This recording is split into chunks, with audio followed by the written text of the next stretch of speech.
safe to say that the world was going digital with or without Corona. What Corona, and I say Corona, the effects of the pandemic, what it has done is to, put everything on steroids, to make everything move faster. The development has just gone beyond the roof, and pretty much everybody is affected. And fortunately for us, Kenya is a very digitized, it's got a very big digitized space. So it's useful and important, and it's a really big opportunity for anybody in business to consider doing business online.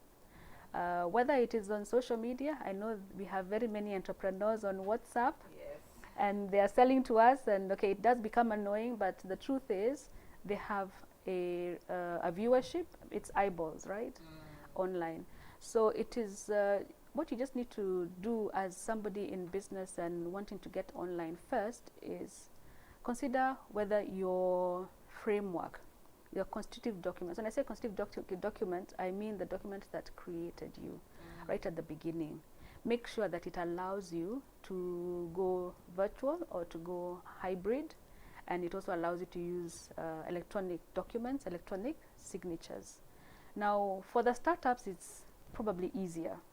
If you're starting up, the digital platform is available, so you can scope it out and see what works for your business, because not all business fall within the same frame.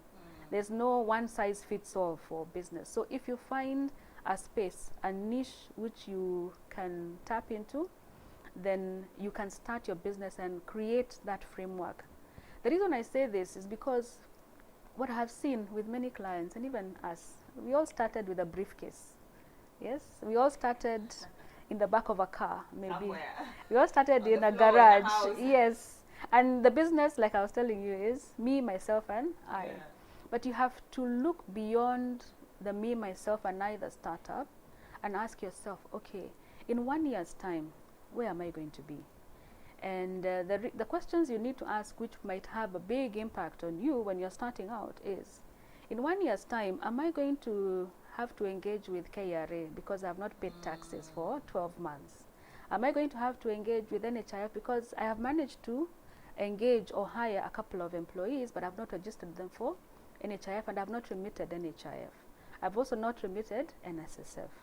The one new area I know, and it is going to catch up with us, is one of the things that has been provided for in the new act, and that is the industrial training levy. Now, this training levy is not new. It has been provided for in the Industrial Training Act, and I think there is NITA, which is supposed to follow up. A couple of months, maybe a year or so ago, KRA was mandated to collect the NITA levy.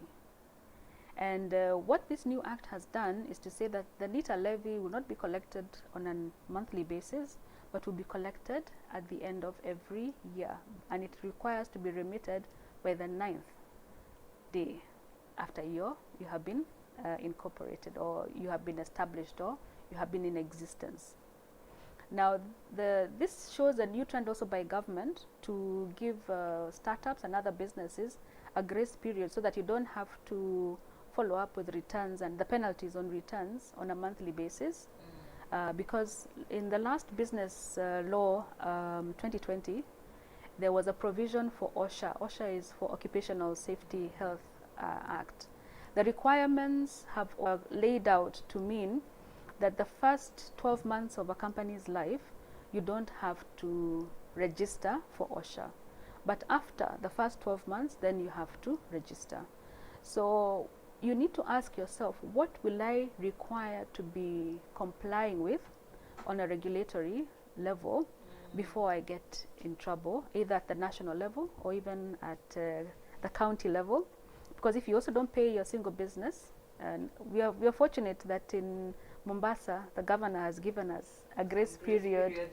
But the grace period will lapse, and you will find the law enforcers, we call them kanjo, they will be at your doorstep. And you know what that means is it may mean that you may have to go to county court, or you may have to deal with the regulators. So please, when you're starting a business, keep that in mind.